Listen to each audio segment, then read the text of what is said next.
நாயகம் ஸல்லல்லாஹு அலைஹி வஸல்லத்துடைய முடிய கழுகி கொண்டிருக்கிற முடிய கழுகி கொண்டிருக்க ரசூலுல்லாஹ்ட முடி, அதாவது நசபோட வம்சம் இவருக்கு பின்னால் இவருக்குன்னா சனதோடுள்ள ஒரு முடி, அதை கழுகி கொண்டிருக்க. அப்போ நாங்கள்லாம் அசருக்கு போகிறோம், இதை செஞ்சு கொண்டு இருக்கோம். அப்போ அசருக்கு போகிறதுக்கு அசரு தொழுதுட்டு ஒரு 20 நிமிஷம் என்று வைங்களேன், 20 நிமிஷம் இருக்கு. அப்போ அதில் முக்கியமான ஒரு பெரிய மனிதர் முன்னால் உட்கார்ந்து கொண்டு இருந்தார்.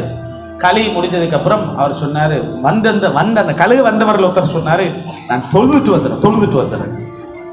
வேண்டா நீங்கள் தொழலையா, நீ இன்னும் தொழலையா? சொன்ன வார்த்தை என்ன தெரியுமா? சுபஹானல்லாஹ், இன்று வரை எனக்கு ஞாபகம் இருக்கிறது. ஃபர்லை தொழாமல் நீங்க இந்த ரசூலுல்லாஹ்வுடைய முடியல்ல, உலகத்துல நீங்க கஅபத்துல்லாஹ்வை கழுகியும் வேலை இல்லை,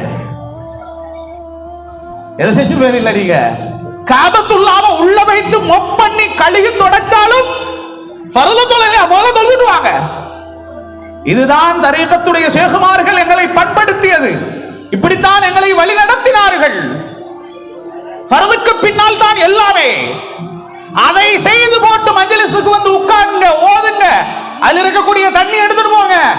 அதில் அல்லாஹ் உங்களுக்கு உங்களோட பரம்பரைக்கு புள்ள குட்டிகள் எல்லாத்துக்கும் அல்லாஹ் பரக்கத்து செய்வான். எனவே அப்படியான ஒரு புனிதமான மஜ்லிஸ் தான் 100 வருடங்களை தாண்டி இங்கே நடந்து கொண்டிருக்கிறது.